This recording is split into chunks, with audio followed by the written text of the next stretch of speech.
Hello, everyone, and welcome to In the Studio with AVAM. We have our first episode this week entitled Tales from the Walk-In Cooler. I'm here with my editor, who also happens to be a very talented culinarian, and we're going to share stories about our time in the hospitality industry. Say hello. Hi, everybody.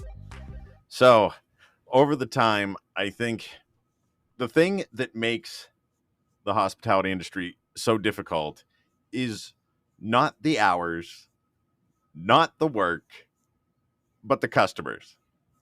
Yeah, that sounds about right. If you love it, the hours and the work don't really faze you. It's true. Now, don't get me wrong, everybody. There are a lot of amazing customers. But then you have those ones that just make you wonder why you got into this job in the first place. Yeah, everybody's calling them Karens now. Always seem to be picking about things that are outside of the control of a normal human being. I mean, yeah. They ask for ridiculous amounts of things that sometimes you don't even carry in a restaurant, and you are just kind of expected to accommodate. All right, so, chef, if I may, Certainly. tell a story about a banquet that you know went out flawlessly, the team was on point, the food was great, but the feedback was absolutely just ridiculous based on what you knew the product was. It happens all the time. Where everything is on time, and I've tasted everything, and everything is perfect, and then we get some random negative feedback, even after we've been given information from the staff working the event that it went well and everyone was happy. We get this negative feedback, and we're expected to compensate, and I think that's kind of the prime driving factor for customers nowadays. So you're saying that they feel that if the feedback is negative, there's a possibility that they'll get some sort of compensation? Absolutely. Okay. And would you feel that that compensation is always justified? I'm sure there's cases where the compensation is absolutely justified. Sure. I mean, mistakes happen. It's not. I mean, we're only human. But I think that there are a lot of opportunities for people to just kind of randomly poke in information to try to get a discount. And I mean, I see it happen consistently where I know that product went out. I mean, I'm a trained professional here. And I know that things went out perfectly and flawlessly. And then to get feedback that, something was tough or dry or under seasoned, it's unfair. But people will say things like that and much worse to get any sort of discount. So let's follow up with that.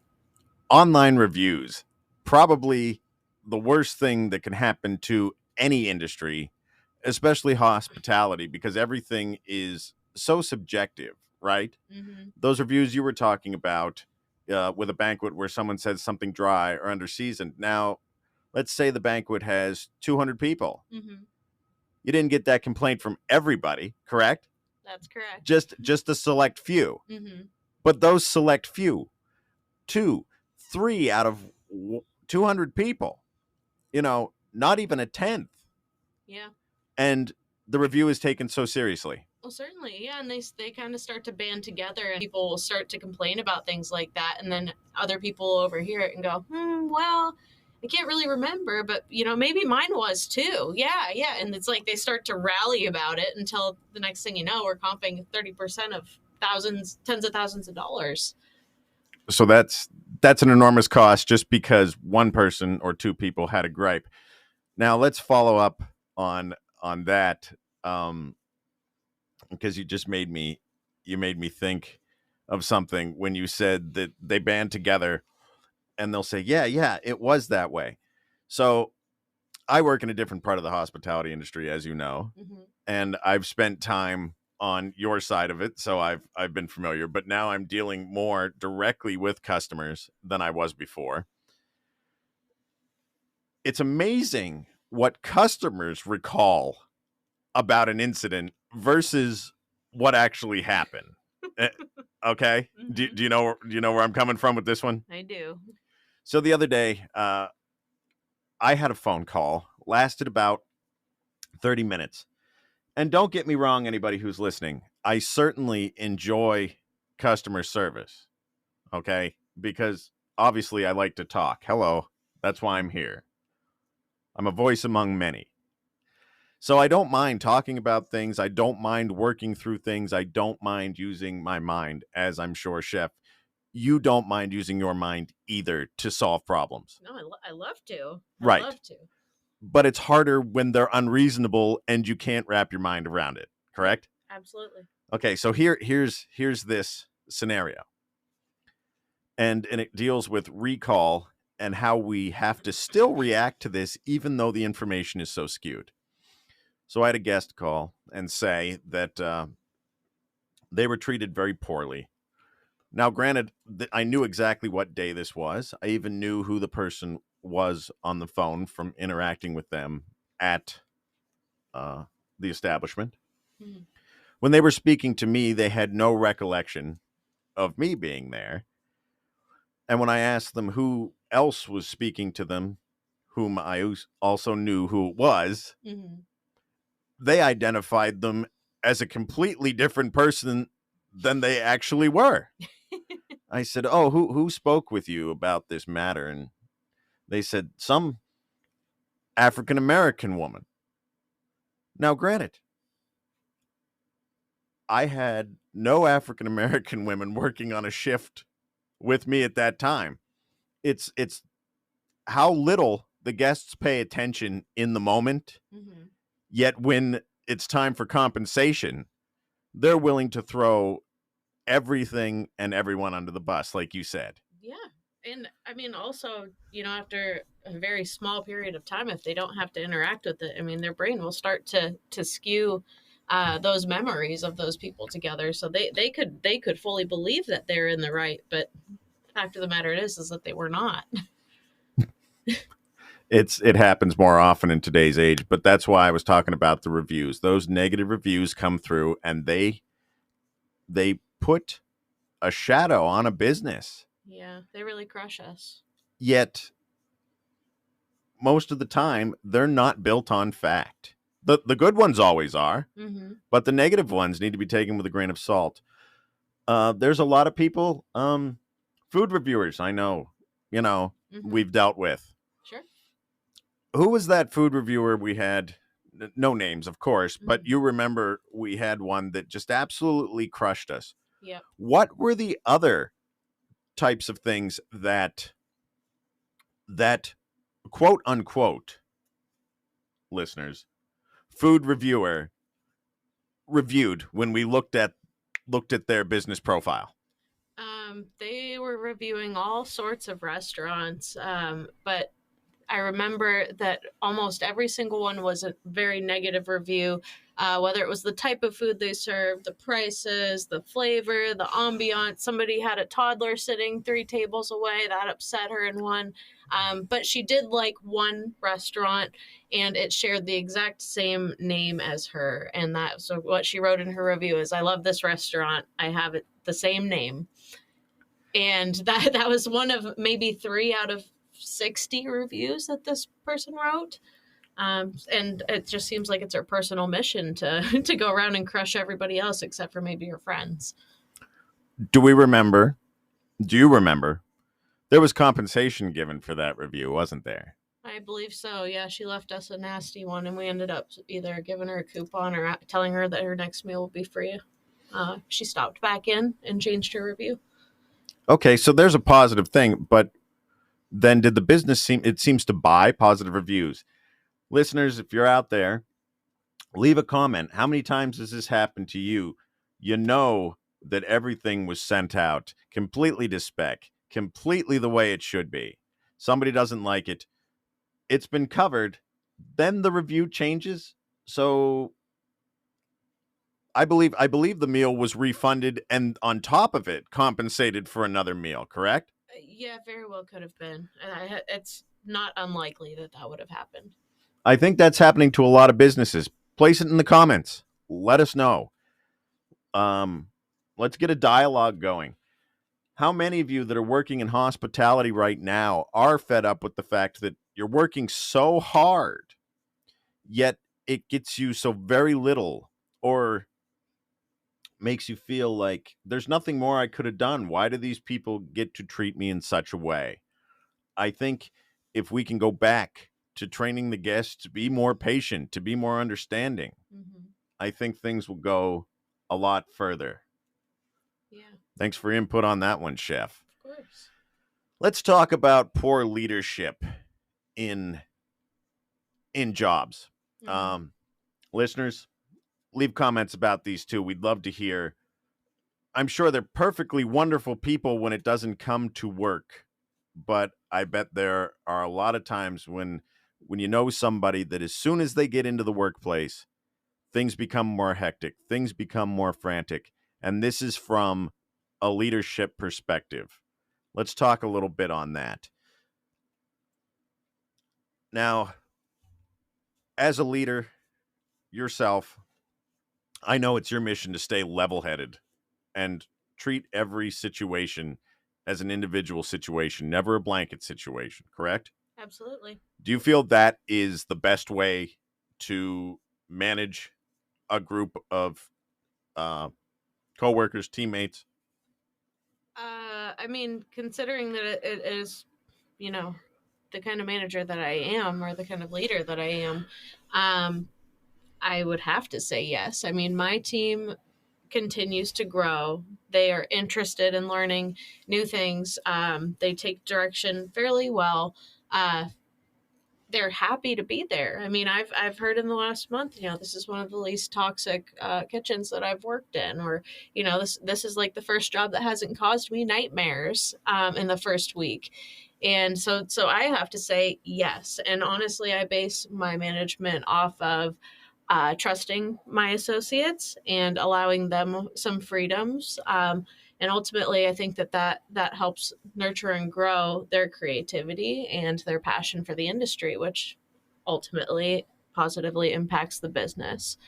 It gets really tough, especially right now because we're getting so crunched in specific time periods. Where those can be a little demoralizing, but we get through it. And at the end of the day, I have a staff that stays. Everybody that's there has been there for a long time, and I expect them to stay for a long time so we can all keep growing together. You mentioned growth. I think that is an important word that we are overlooking in today's workforce. Yes, people do want to come in with a high level of compensation. Mm-hmm. Absolutely. And I believe that certain jobs should certainly be compensated. Everybody should be compensated for their work. Don't get me wrong. Everyone should be compensated fairly for their Mm-hmm. work.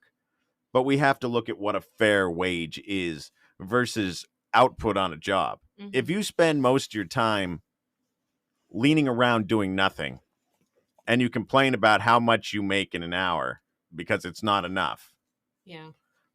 do you think that that's something that should be looked at? Just because an employee is with you for a long time, if they're lazy, do you think they should follow the same pay rate structure as others? And these opinions, listeners, are strictly hypothetical. These are not how we're things are running. So we're looking at, are there ways that we could, curtail and inspire people to be worth their wage? Because you do have to know your worth. Mm-hmm. But don't you feel that there are a lot of people that work today that are working far less than their capacity when you know that their capacity is higher? Yeah. Yeah. Absolutely. I mean, I hate to say since COVID happened, but really, I mean, we saw a shift in this industry at that point in time. And it was, a handful of us that worked all the way through COVID, and we killed ourselves to feed hundreds of people because we were the only place to go. And then there were others that got to go home and enjoy that life, which in this industry is so far and few between. Some came back, passionate and ready to start going, but others just not so much. And the skill level in this industry has gone down, since 5 to 10 years ago or longer. And that contributes as well. I mean, as a leader, I have to think about what my team is able to do, what we need to improve on. And I fully intend to grow them into kitchen monsters. And they're really pretty much there. We just have some things to hone in on, but that's kind of where we're at. Right now we're kind of just stuck because we're in our peak season and we're getting crushed. So it's a really hard time to develop people, other than just kind of getting them used to what the hospitality industry looks like now. Okay, so as a chef and as an editor that is familiar with my work on various platforms, you remember that I wrote a paper based on COVID's effect on the hospitality industry, right? An educational paper. Be honest, did you read it? I read some of it. Okay. All right. Well, at least we have an honest answer, folks. She went through it. But you know that I can talk on this subject because it's something that I'm passionate about. Yeah. COVID happened, everybody. It did. It changed the world. But stop leaning on a post-COVID society. It is not a post-COVID society. COVID has now evolved into our life. We don't talk about, we now live in a post-1911 flu pandemic society, okay? The flu killed many, many people around that time when it spread from a military base, from people in World War I. It caused a lot of problems. A lot of fail-safes were put in place. A lot of things for personal protection. But the country banded together, got through it, and was prosperous after that period. What has happened? I mean, listen, Walmart may not open up 24 hours ever again. It may not happen. Yeah, it's terrible. It is terrible. I do miss the late night Walmart runs. But we need to look at how we, as a country, as a business, we can band together again and start growth so we can get back to the good times that we remember. It is not impossible, people. Yeah. It's not. But you're right. The talent pool has changed because people are looking for a different way of life, and that's fine. Now, did you work through COVID? Were you working through the entire pandemic? I did, yes. Okay. All the way through. All right. I did as well. And I think we had not we had worked together previously. We were not working together at that time. You were at another venture when I was working through COVID. And I think it's funny because I had to wear so many hats, as I think many of the listeners did. Put it in the comments. What do you think of today's society? Do we have to continue to hold on to a post-COVID world? Or do you believe that growth will make us successful into building the future that we want? Why do we have to build it for individuals? Let's build it as a society again, like we did when we overcame the 1911 flu pandemic. I remember I was cooking. I would be doing maintenance issues. I was delivering food, handling guest complaints. Yeah. It was like, change your hat, change your jacket, change your gloves.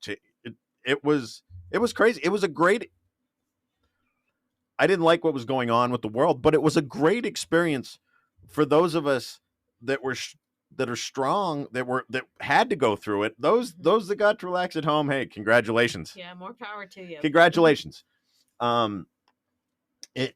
Hopefully you made good use of that time. Maybe you found some dreams that you didn't get to before. Maybe you're following one. That's great.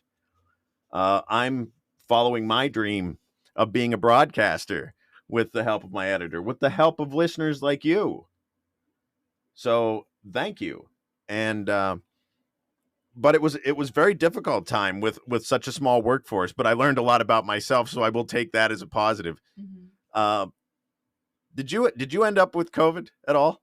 I did have it, yeah. I had it once, and it was absolutely terrible because I actually turned out to be a couple weeks pregnant at the time as well.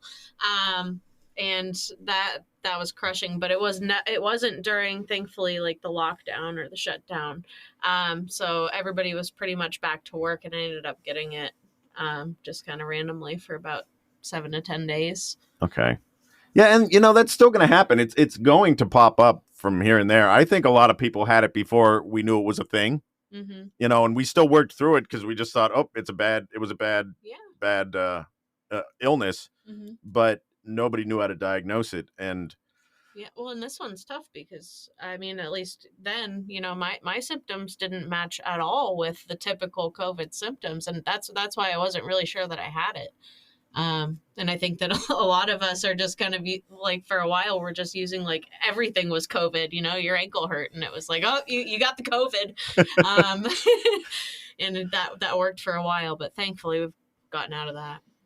Oh, I don't miss that when people came back to work, every little symptom, we were terrified, and with due cause, because nobody wants to get sick, especially when you find out it's something that can be life-threatening to you and your loved ones. Don't think I'm unsympathetic to that. Certainly not. Nobody wishes that on anyone. I'm glad that we have what we have in place. Vaccinated or unvaccinated, that, of course, is your choice. Yeah. That is your choice, and however you make peace with it and however you stay safe from it, then continue to do it.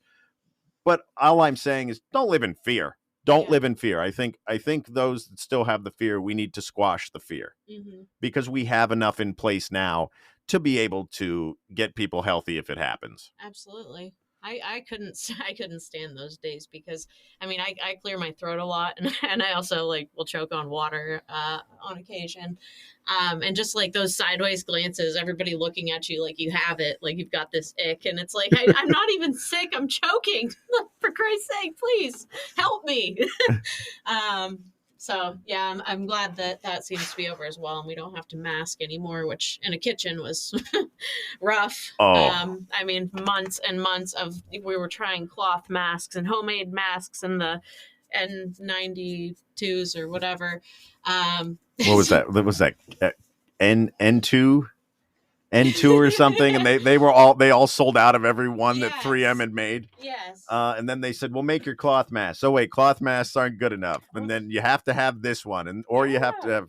I remember those people that would show up to work with those paint rebreathers on, and you're like.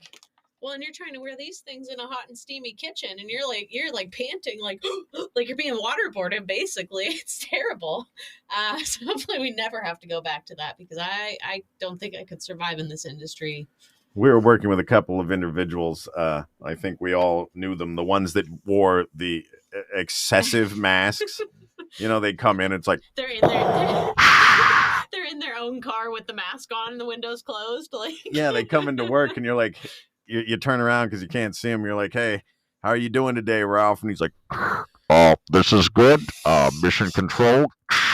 Well, and I think it's important to note too that, yes, there are people that are immunocompromised that need to be careful with that kind of stuff. And if that's the case, of course, do what you need to do to survive. But there are people that just went totally over the top with this. It was like they were wearing entire hazmat suits to go to Walmart for 2 seconds, or the bank, in the drive-through. Yeah, the drive-through. They've got everything duct tape shut. It's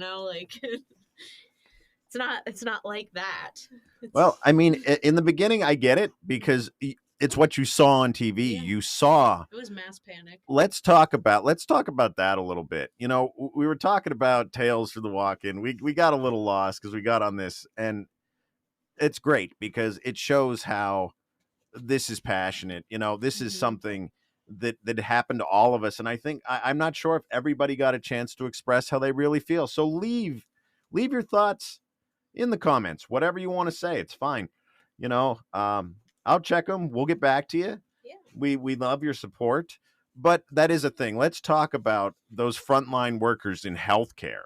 Okay. We were essential workers in the hospitality industry, which of course, we served a purpose, being there for those that had to travel. Right. So many medical professionals passed by me during my time, and that's basically who I was taking care of. to make sure they had a place to go to help these. Thank you so much to all healthcare professionals that help us get through this time. Oh my goodness, we got rated on Twitch. I'm just gonna say that I got 15 viewers. How's everybody doing? Hopefully we're all doing awesome. Tamale, how you doing? Hey, Tamale. So we thank all the frontline workers. We thank all the support that we have. It's a wonderful thing that we can get back to it. But please, people listening to this, don't be afraid of today's world and do what you can do to make things strong, make society a better place, so that maybe one day Walmart will open back up for 24 hours. Yeah, geez. You know, we could work on this. So let's talk about, Iron Man, thank you for the follow. That is wonderful. Thank you so much. It's good to see a rating party. Yeah, we've been actually wanting to do one of these pretty soon, so this is kind of exciting to see it from the other end. It is. It's really exciting to see it from the other end. Wow, that took me back a little bit. Sorry. All right. Me, Warrior Woman, you don't want Walmart open 24/7. Why don't you want Walmart open 24/7? Oh, how can we stand up against the elite? Let's talk about this. Let's talk about this. We're going to go right into the second episode.